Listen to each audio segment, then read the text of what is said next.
तो प्यारे बच्चों, आपके धमाकेदार सीरीज के इस 6वें लेक्चर वीडियो में आपका बहुत बहुत स्वागत है, बहुत बहुत अभिनंदन है। सर्वप्रथम आपको हृदय की अनंत गहराइयों से आपकी परीक्षा की शुभकामनाएं। और यह जो आपका सेशन है धमाकेदार सीरीज नंबर 6 का, यह आपकी बोर्ड परीक्षा में एकदम से रामबाण साबित होने वाला है। इस वीडियो लेक्चर के माध्यम से आपको आपके अध्याय 6 के कुछ मोस्ट इंपॉर्टेंट प्रश्नों के बारे में डिस्कस किया जाएगा, जो कि एकदम इंपॉर्टेंट है। देखिए, यह वीडियो अगर आप पूरा देख लेते हैं तो आपके बोर्ड एग्जाम में यह आपका 4 से 6 नंबर एकदम फिक्स कर देगा, ये मेरी गारंटी है। तो आइए हम आपके बोर्ड एग्जाम को मद्देनजर रखते हुए आज के इस सीरीज की शुरुआत करते हैं। तो बच्चों, आपकी जो शिक्षा है, आपकी शिक्षा का हमारा उद्देश्य यही है बच्चों कि आपकी शिक्षा को इतनी बुलंदियों तक लेकर के जाना है कि आपकी जो कामयाबी है ना, वह कामयाबी आपकी शोर मचा दे और आप अपने लाइफ में कामयाब हो जाएं। आइए इन्हीं मस्त बातों के साथ अपने सेशन की शुरुआत करते हैं, जिस सेशन का हमारा फर्स्ट क्वेश्चन है कि सही विकल्प का आपको क्या करना है, चयन करना है। जिसका पहला विकल्प कहता है कि बताएं कि निम्न में से कौन सा उदाहरण विद्युत का सुचालक है। सुचालक का मतलब समझते हैं कि ऐसा कौन सा आपका उदाहरण है जिसमें विद्युत का प्रवाह, सुचालक का मतलब क्या होता है, विद्युत का क्या प्रवाह जिसमें आसानी से हो जाए। तो देखिए, क्या लकड़ी में विद्युत का प्रवाह होता है? नहीं होता है। कागज का पेपर कागज में होता है? नहीं होता है। कांच का छड़ कांच में होता है? नहीं होता है। तो जो आपका एकदम राइट जवाब हो जाएगा, राइट जवाब आपका क्या हो जाएगा, आपका तांबे का तार। तांबे का तार जो है वह, उसमें क्या होता है, विद्युत का प्रवाह अच्छे से होता है। तांबा एक विद्युत का अच्छा सुचालक माना जाता है। तो इस प्रकार से इसका ऑप्शन नंबर स आपका सही हो जाएगा। अगले क्रम में चले हम आपके पार्ट नंबर 2 पर। तो पार्ट नंबर 2 आपका क्या कहता है कि किसी विद्युत परिपथ में विद्युत धारा की मात्रा को मापने वाला यंत्र है। तो देखिए, अगर बात करता यहाँ किसको, विद्युत विभव के मापन को, विभवांतर के मापन को, तो आपका क्या हो जाता है, वोल्ट मीटर। लेकिन आपको किसको मापना है, विद्युत धारा को मापना है। तो विद्युत धारा को मापने के लिए हम किसका उपयोग करते हैं, अमीटर का उपयोग करते हैं। और उस अमीटर को हम किस श्रेणी में किस क्रम में जोड़ते हैं, श्रेणी क्रम में अमीटर को जोड़ा जाता है। किसके लिए, विद्युत धारा के मापन के लिए। तो इसका जो राइट जवाब हो जाएगा ऑप्शन नंबर ब हो जाएगा। अगले क्रम में इसका जो तीसरा पार्ट है वह कहता है कि ओम के नियम के अनुसार किसी चालक तार के लिए भी तथा आई के बीच संबंध। अब यह संबंध कैसा होता है, कह रहा है कि एक अनियमित अनुपात है। देखिए, आपको हम बता दें कि जो ओम का नियम है ना, ओम का नियम क्या कहता है कि भी बराबर आई आर। भी बराबर क्या कहता है, आई आर। अगर इसके थोड़ा सा एक स्टेप हम पहले ले जाएं आपको, तो यह क्या होता है, भी अनुक्रमानुपाती आई, जहां ये अनुक्रमानुपाती का चिन्ह हट करके यहां बराबर लगता है और आर जुड़ जाता है एक नियतांक। तो जो आपका ओम का नियम है ना, ओम का नियम क्या होता है, भी अनुक्रमानुपाती आई। यानी कि अगर भी को हम बढ़ाते हैं तो आई का भी मान बढ़ेगा, अगर आई को बढ़ाते हैं तो भी का भी मान बढ़ेगा। तो अगर यहां कह रहा है अनियत, तो अनियत कैसे होगा भाई, भी को अगर हम बढ़ा रहे हैं तो आई भी एक नियत के साथ क्या हो रहा है, बढ़ रहा है। तो यह एक क्या है, नियत अनुपात है। कभी नियत कभी अनियत, ये तो बिल्कुल होगा नहीं। और द ऑप्शन इनमें से कोई नहीं, ये बिल्कुल कट जाएगा। तो आपका जो ऑप्शन नंबर ब हो जाएगा वह बिल्कुल सही हो जाएगा कि यह एक नियत अनुपात होता है किसके मध्य, भी और आई के मध्य। अगले क्रम में आइए देखते हैं चौथा पार्ट। चौथा पार्ट क्या कहता है कि एक विद्युत उपकरण का प्रतिरोध 22 ओम है और विभव कितना है, 220 वोल्ट है। उपकरण को विद्युत स्रोत से जोड़ने पर बहने वाली धारा का मान बताइए। अभी अभी हमने आपको बताया क्या संबंध, भी बराबर आई इंटू आर। भी बराबर आई इंटू आर अभी हमने संबंध बताया। अब अगर इस सूत्र के हिसाब से हम देखें, क्या पूछ रहा है, आपका आई का मान पूछ रहा है, धारा का मान पूछ रहा है। तो अगर इसके से हम आई निकालें, आर को हम इसके तरफ भेज दें, तो बॉर्डर के इस पार आर आएगा, तो भी बटे कितना हो जाएगा, आर हो जाएगा। अब हम अभी हमने क्या निकाला कि आई बराबर क्या आता है आपका, भी बटे आर। अब आई का मान हमको निकालना है और भी का मान कितना दिया है, 220। तो इसके जगह पे हमने क्या रख लिया, 220 रख लिया। और जो आर का मान दिया है, कितना दिया है, 22। तो इसके जगह पे 22 रख लिया। 22 एक कम 22, 22 दहम कितना होता है आपका, 220। तो ये उत्तर कितना आ जाएगा, इसका 10 आ जाएगा। अब यहाँ पे देखते हैं, और आई का मान मात्रक क्या होता है? एम्पियर। तो 10 एम्पियर में उत्तर आएगा। अब इसका जो ऑप्शन आइए देखते हैं कौन सा है 10 एम्पियर। ऑप्शन नंबर द जो है वह क्या है? 10 एम्पियर है। तो इसका राइट जवाब क्या हो जाएगा? Option number the. अब अगले क्रम में आइए देखते हैं सवाल नंबर 5 को। कहता है, अच्छा सवाल है कि यदि 5 ओम, 7 ओम और 3 ओम को 3 प्रतिरोधों को किस क्रम में जोड़ें? श्रेणी क्रम में जोड़े गए हैं। तो परिपथ का तुल्य प्रतिरोध, और हम आपको बताते चलें कि श्रेणी क्रम का जो तुल्य प्रतिरोध R होता है वह क्या होता है? R1 plus R2 plus R3 के क्या होता है? बराबर होता है। अब इससे हम अगर R का मान निकालें तो कितना हो जाएगा? 5। R1 का मान दिया है 5 प्लस R2 का मान दिया है 7 प्लस R3 का मान दिया है 3। अब इन तीनों को जोड़ने तो 7 और 3 10 और 5 कितना हो जाएगा? आपका 15 हो जाएगा। अब इसका देखते हैं राइट जवाब 15 किस में दिया है? तो ऑप्शन नंबर द जो है इसका राइट जवाब हो जाएगा कितना? 15 ओम। विद्युत ये प्रतिरोध का मात्रक क्या होता है? आपका ओम। तो इसका राइट जवाब हो जाएगा ऑप्शन नंबर द। अब अगले क्रम में चलते हैं। कहता है कि बिजली के एक बल्ब पर क्या लिखा हुआ है? 220 वाट, 220 वोल्ट और 100 वाट मूल्यांकित किया गया है। जब इसे 110 वोल्ट पर संचालित किया जाता है तो खपत होने वाली बिजली होगी। आइए देखिए, एक मस्त सा सवाल है, थोड़ा सा जरूर लंबा है। सबसे पहले यहाँ पे हम देखते हैं क्या, सबसे पहले हम शक्ति को परिभाषित करें तो शक्ति P बराबर आपका होता है क्या? V स्क्वायर बटे R। क्या होता है आपका? V स्क्वायर बटे R। और V का मान कितना दिया है? 220 वोल्ट। तो यहां पे रख लेंगे क्या? 220 का स्क्वायर, तो यानी 220 इंटू क्या हो जाएगा? यह 220 हो जाएगा। और नीचे क्या R का मान कितना दिया है आपका?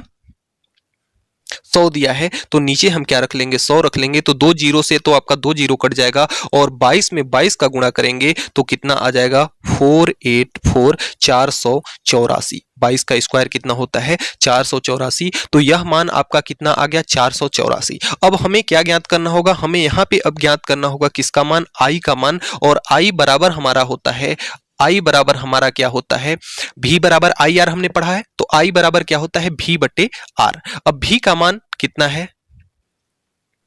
V का मान यहाँ पे हमें दिया है कितना? 110 वोल्ट। तो V बराबर कितना हो जाएगा आपका? 110 बटे और R का मान कितना निकल के आया? अभी अभी R का मान निकल के आया 484। कितना मान निकल के आया? 484। और जब इसका भाग किया जाएगा तो कितना आ जाएगा? 0.23। कितना आ जाएगा? 0.23 आ जाएगा। अब देखिए, सबसे पहले हमने यहाँ पे क्या किया? सबसे पहले हमने प्रतिरोध का मान निकाला 484। अब प्रतिरोध का मान हमें निकाल लिए। फिर हमें क्या निकालना है? I का मान निकालना है। हमें ये ज्ञात करना है कि खपत की जाने वाली बिजली। अब इसका I का मान कितना आया? 0.23।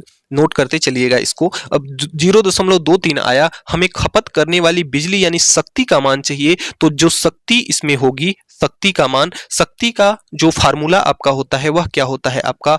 I square into R।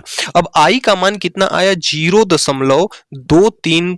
अब इसका स्क्वायर हो जाएगा इंटू R का मान कितना आया था? 484। तो R का मान कितना आया? 484। जब इसका आप आपस में कैलकुलेशन करेंगे तो आपका उत्तर कितना आएगा? 25। और यह किस में होगा? वाट। शक्ति का मात्रक क्या होता है? वाट होता है। तो इसका जो राइट जवाब हो जाएगा वह कौन सा हो जाएगा? ऑप्शन नंबर द इसका क्या हो जाएगा? राइट जवाब हो जाएगा। अब अगले क्रम में आइए चलते हैं 7वें सवाल पर। कहता है कि निम्नलिखित में से कौन सा पद किसी परिपथ में विद्युत शक्ति को निरूपित करता है? तो अभी अभी हमने सूत्र अभी रखा और हल किया। क्या? भी आपका शक्ति बराबर आपका होता है I स्क्वायर R। तो इसका राइट जवाब हो जाएगा ऑप्शन नंबर अ।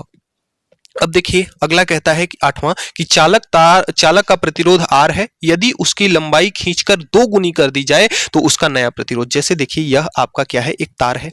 अब इस तार का जो क्षेत्रफल है, ये अनुप्रस्थ काट का यानी इसका जो क्षेत्रफल है वह कितना है? मान लेते हैं A है। जब इसको हम खींच करके इसकी लंबाई को अगर हम बढ़ा देते हैं तो इसका जो क्षेत्रफल A है ना वह कितना हो जाएगा? A बटे 2 हो जाएगा। इसलिए अगर इसके प्रतिरोध की बात करें तो यह अगर इसको 2 गुना कर दिया जा रहा है तो यह प्रतिरोध इसका 2 का स्क्वायर हो जाएगा, यानी कितना हो जाएगा? 4। अगर इसको 3 गुना कर दिया जाता तो 3 का स्क्वायर कितना हो जाता? 9। 4 गुना अगर इसकी लंबाई कर दिया जाता तो 4 का स्क्वायर कितना हो जाता? 16। तो इस प्रकार से आपका जो इसका राइट जवाब हो जाएगा वह कितना हो जाएगा? 4R हो जाएगा। स्क्वायर के अनुपात में, इनटू के अनुपात में क्या होता है, बढ़ता है आपका।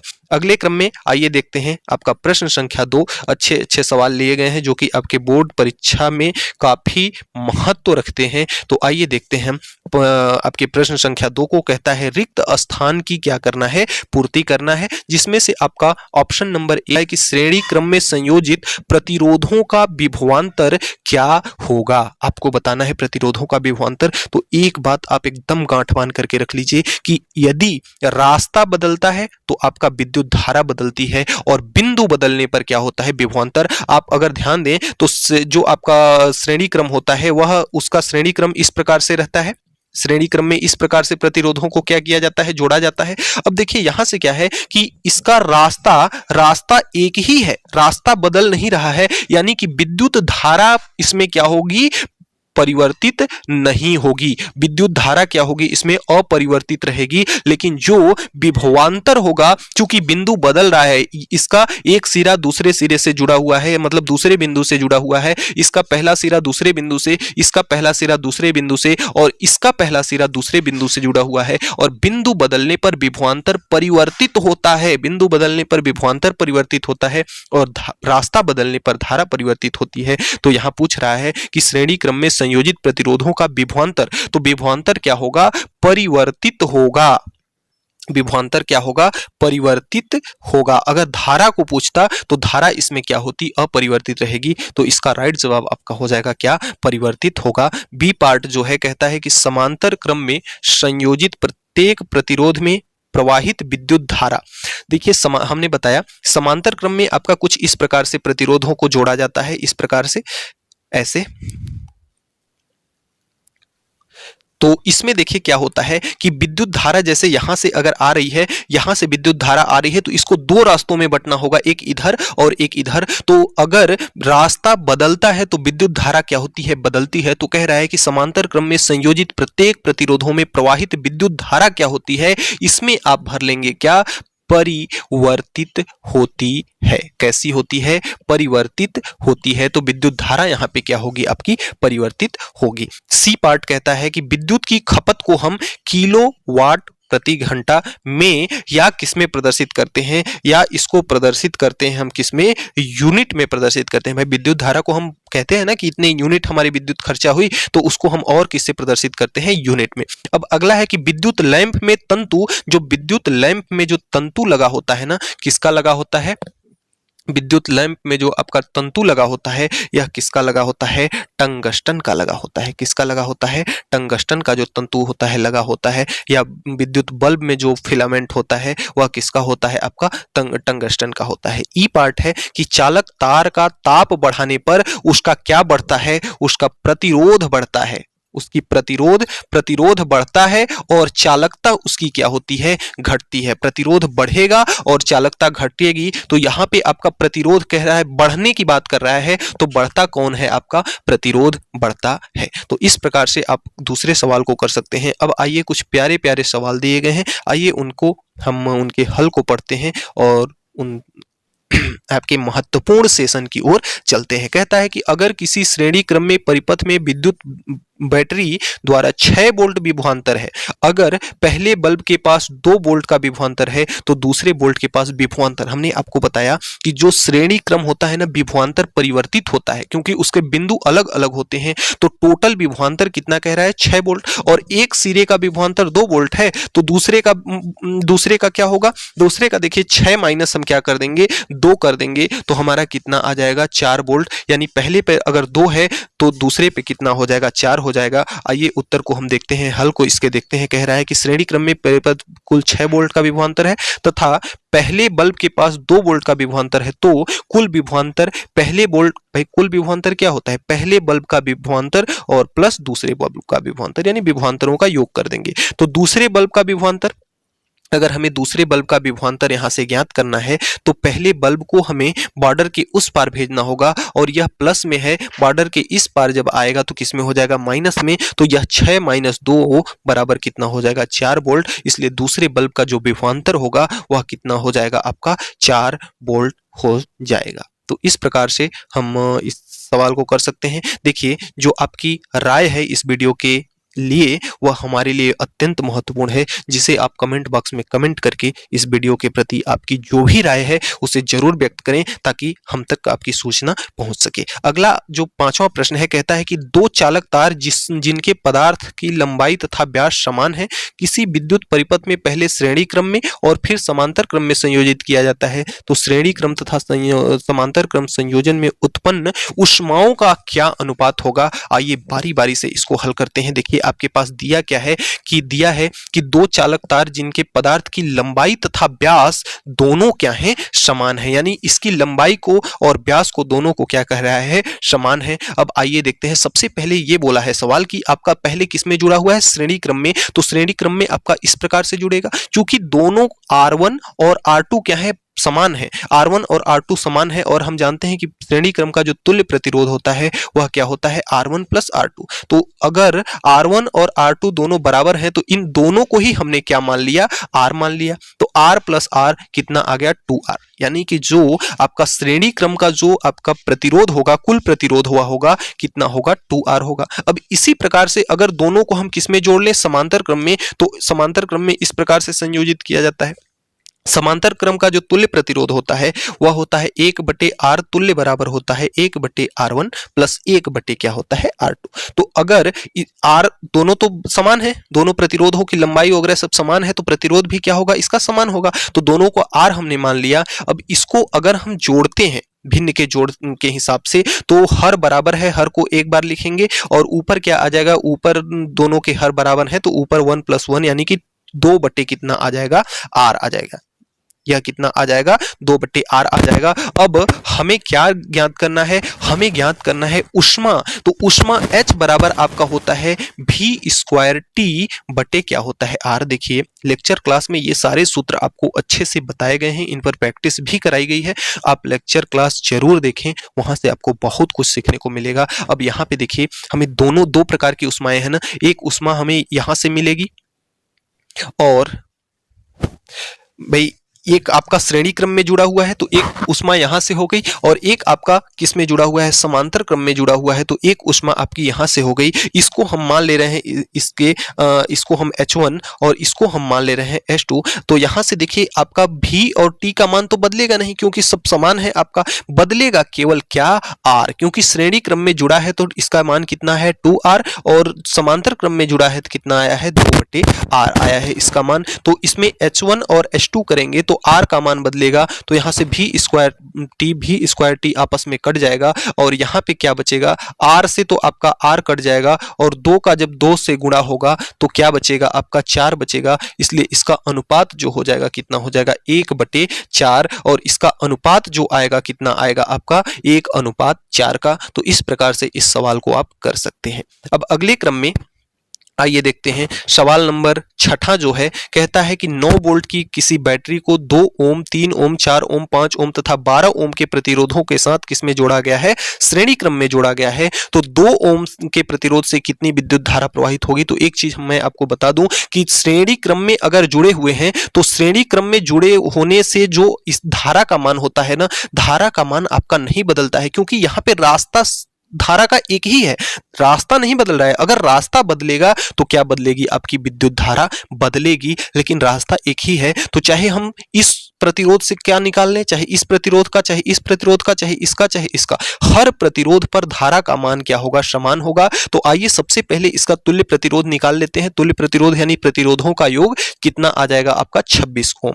अब हमें विभवांतर ज्ञात करना है, हमें धारा ज्ञात करना है। तो V बराबर आपका होता है IR, और I का मान कितना हो जाएगा, V/R। V का मान 9 वोल्ट दिया हुआ है, तो I का मान कितना हो जाएगा, 9, और R का मान कितना आया है, 26। तो 9 कितना हो जाएगा, 26, यानी I का मान जो है कितना आ जाएगा, 0.34 एम्पियर। यही आपका हो जाएगा आंसर। अब अगले क्रम में आइए देखते हैं। प्रश्न संख्या 7 कहता है कि अपने घरों में विद्युत धारा के ऊष्मीय प्रभाव पर कार्य करने वाले उपकरणों की सूची बनाइए और चर्चा कीजिए। विद्युत धारा के ऊष्मीय प्रभाव। अब देखिए जो विद्युत धारा के ऊष्मीय प्रभाव जो ऊष्मा व्यक्त करते हो, जैसे आपका प्रेस हो गया, जो कपड़ा प्रेस आप करते हैं, हीटर हो गया, इससे क्या निकलती है, ऊष्मा निकलती है। विद्युत टेस्टर हो गया, जल तापक गीजर हो गया जिसमें जल पानी गर्म करते हैं आप, ओम हो गया, विद्युत बल्ब हो गया आदि, यह क्या है, ऊष्मीय प्रभाव पर कार्य करते हैं। अब इनके कार्यों को आइए देख लेते हैं कि इन सभी उपकरणों में प्रायः क्या लगा होता है, नाइक्रोम,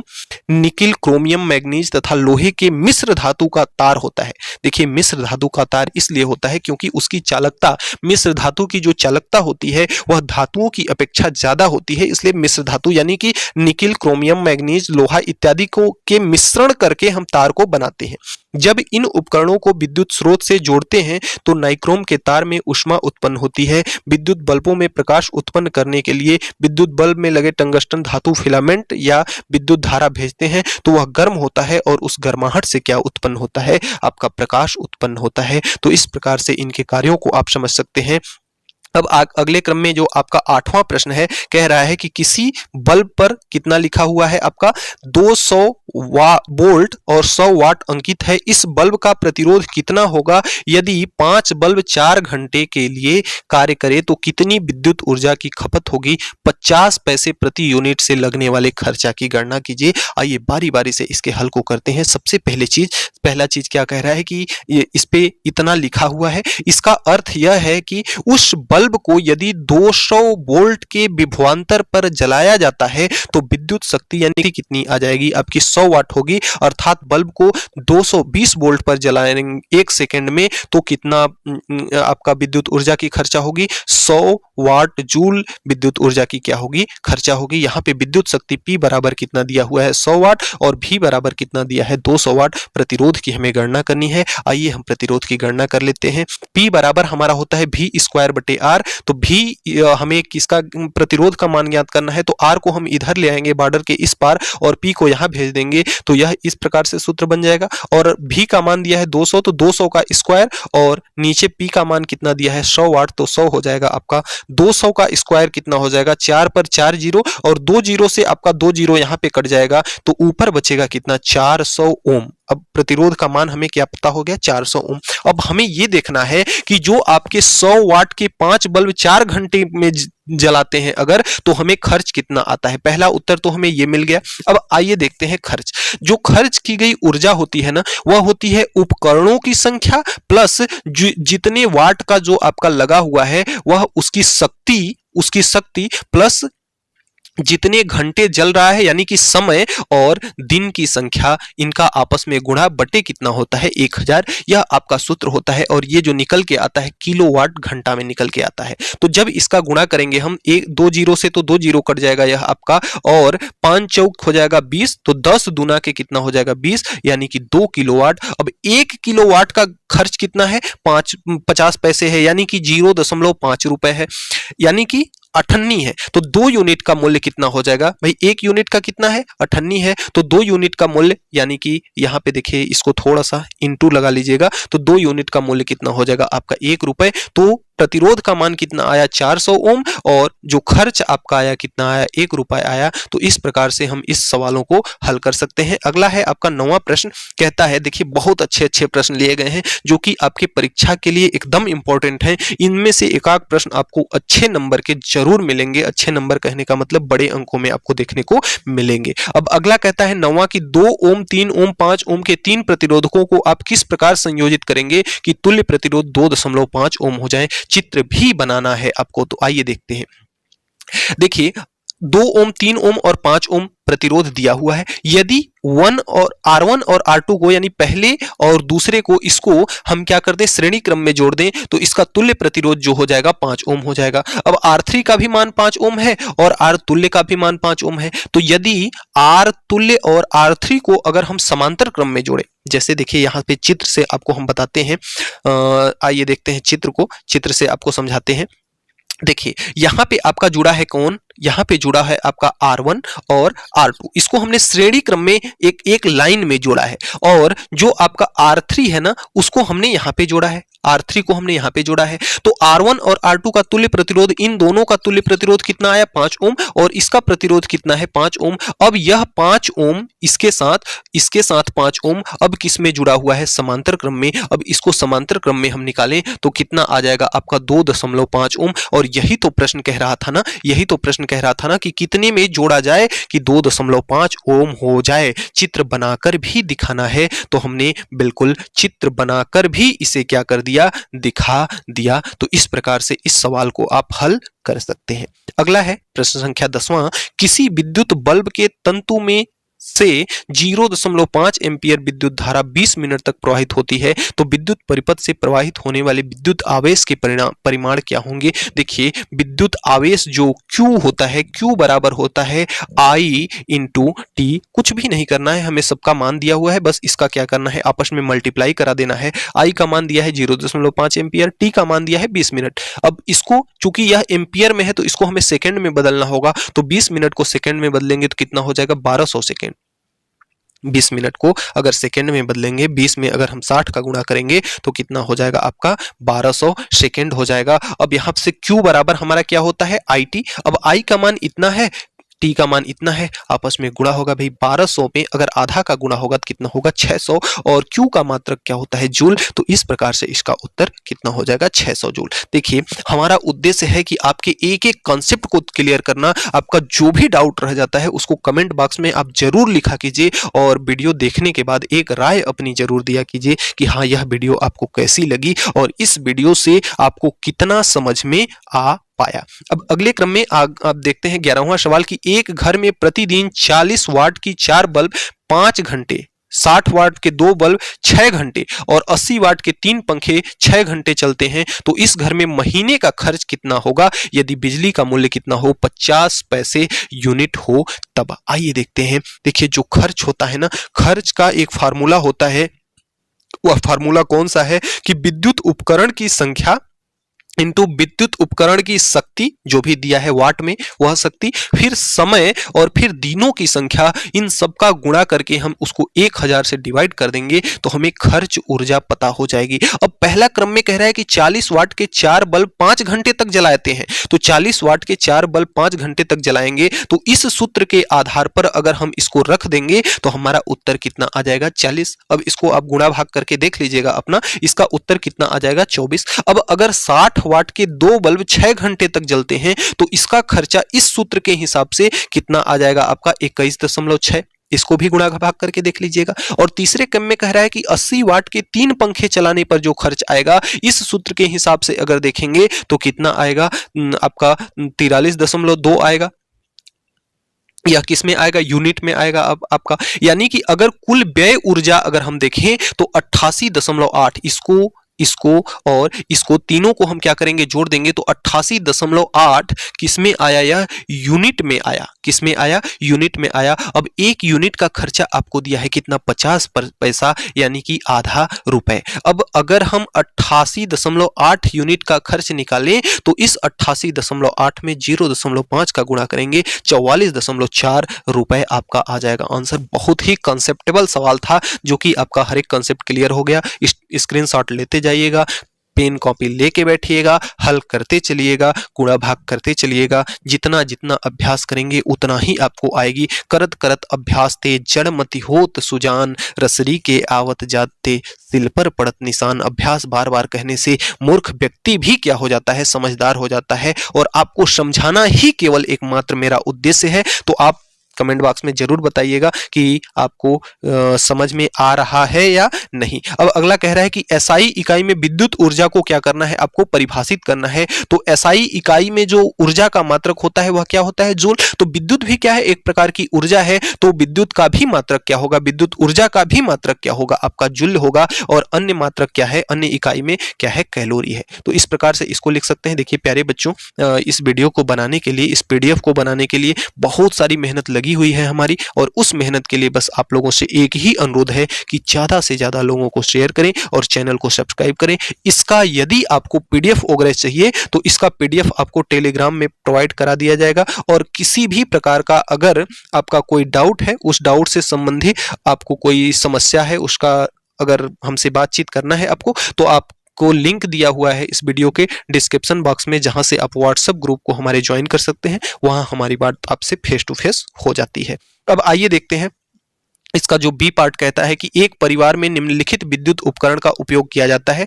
जून के महीने के लिए घर की बिजली की गणना। सबसे पहले आप देखिए वहां पे सूत्र में आपको दिनों की संख्या यहाँ पे लगती है ना, तो दिनों की संख्या के लिए हम सबसे पहले ये देखेंगे कि जून कितने दिनों का होता है। तो जून कितने दिनों का होता है? 30। जून, जुलाई, जनवरी, अप्रैल, सितंबर 30, 28, 29 दिन की फरवरी, बाकी सब 31। जून जुलाई को बस याद रखिए, और अप्रैल सितंबर ये 4 महीने मात्र 30 के होते हैं, बाकी सब 31 के होते हैं, 1 फरवरी को छोड़ करके। तो जून आपका 30 दिन का होता है।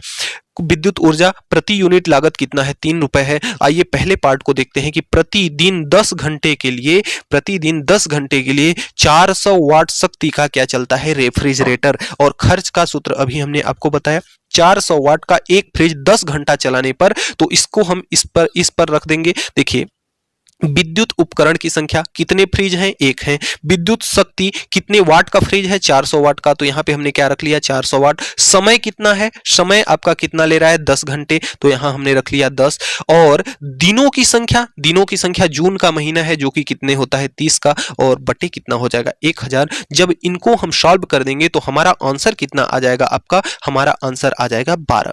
अब 1 यूनिट का खर्चा बोल रहा है कितना है? 3 रुपए है। टोटल हमारे पास उपयोग में कितना आया? 12 यूनिट। 1 यूनिट का खर्चा कितना है? 3 रुपए। तो 12 यूनिट का 12 इंटू 3 यानी कि 36 रुपए उसको 1 महीने में देना पड़ेगा। बताइए कितना कम है आज के दौर के हिसाब से, महंगाई के हिसाब से।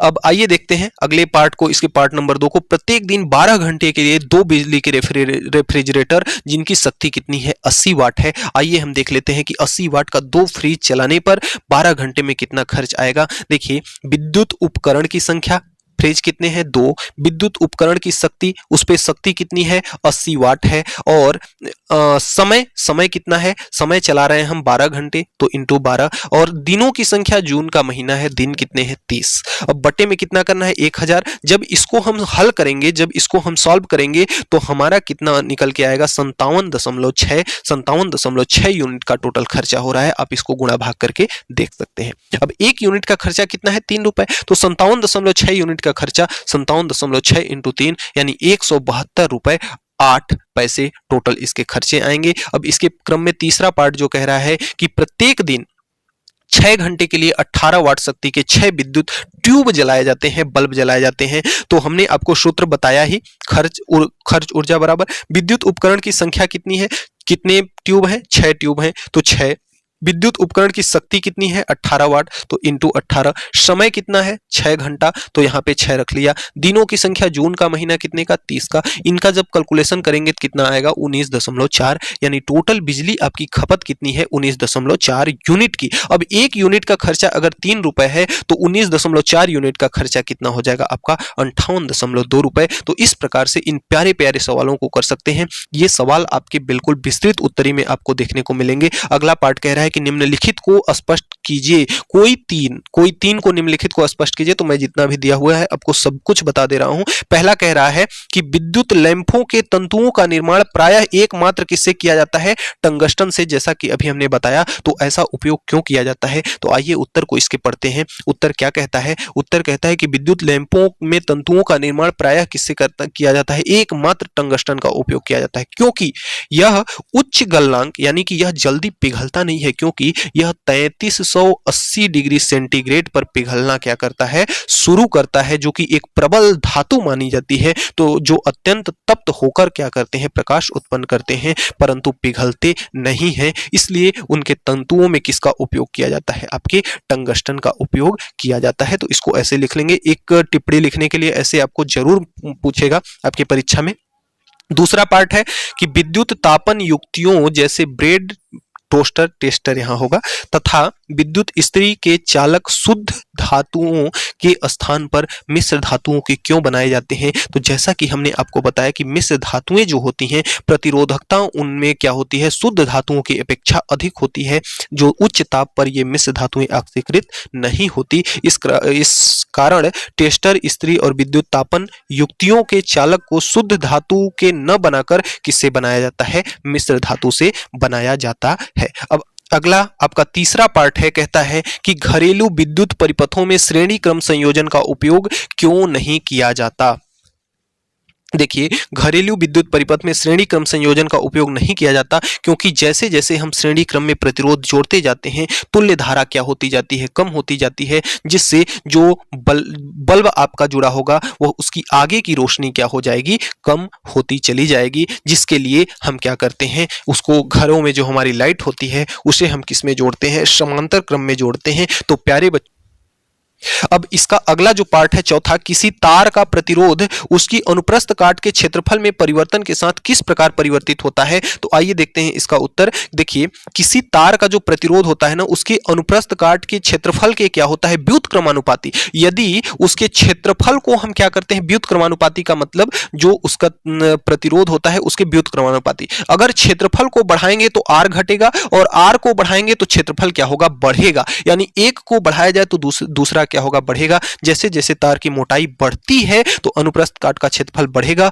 और तार का प्रतिरोध क्या होगा, कम होगा। हमने बताया कि इसको जब हम बढ़ाएंगे तो यह क्या होगा, आपका घटेगा। प्रतिरोध आपका घटेगा तो यह क्षेत्रफल क्या होगा, आपका बढ़ेगा। तो इसका उत्तर इस प्रकार से लिख सकते हैं। पांचवा कहता है कि विद्युत संचरण के लिए प्रायः कॉपर एल्युमिनियम के तार का ही उपयोग क्यों किया जाता है। तो आइए देखते हैं कि इनका उपयोग क्यों किया जाता है। इसका उत्तर है कि कॉपर और एल्युमिनियम के तारों का जो प्रतिरोध होता है ना, न्यूनतम होता है, सबसे न्यूनतम होता है, इसलिए इसका उपयोग क्या किया जाता है, विद्युत संचरण में किया जाता है। तो प्यारे बच्चों, इस प्रकार से हमारे इस सेशन के सभी प्रश्न कंप्लीट होते हैं, जो कि आपको एकदम अच्छे से सहज सरल और आसान भाषा में समझाया गया। इसका पीडीएफ आपको टेलीग्राम पर प्रोवाइड कर दिया जाएगा। तो प्यारे बच्चों, आज के वीडियो में इतना ही। हमें उम्मीद है कि आज हमने जो भी पढ़ा आपको अच्छे से समझ में आया होगा। तो मिलते हैं नेक्स्ट वीडियो में नेक्स्ट टॉपिक के साथ नेक्स्ट डे। तब तक के लिए गुड बाय।